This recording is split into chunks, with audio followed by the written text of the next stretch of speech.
এই তো এখন চাকরের গায়ে ময়লা পানি ফেলে দিব। আরে এই গরিব চাকরের গা তো একদম ভিজে গেল।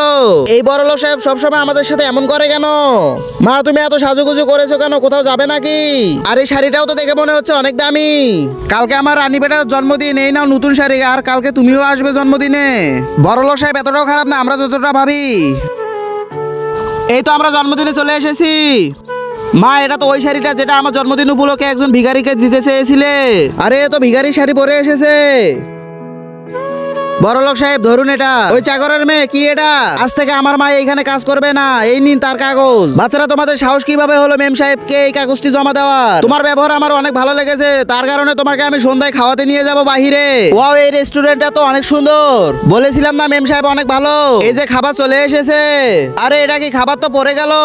তার আগে দেখবো কারা শয়তানকে হারিয়ে মা বাবাকে ভালোবাসে। যারা মা বাবাকে ভালোবাসে তারা ভিডিওতে লাইক করে চ্যানেলটিকে সাবস্ক্রাইব করে দিবে। আর যারা শয়তানকে ভালোবাসে তাদের লাইক সাবস্ক্রাইব করতে হবে না এবং কমেন্টের শেষে আই লাভ ইউ মা বাবা লিখে যাবে। ম্যাডাম থামুন, আমি খাবারটি তুলে দিচ্ছি এখনই। ওই চাকর নে, এটা তুই তুলে খাই। এটাই তোর আজকের খাবার। আজকে তুই এটাই খাবি।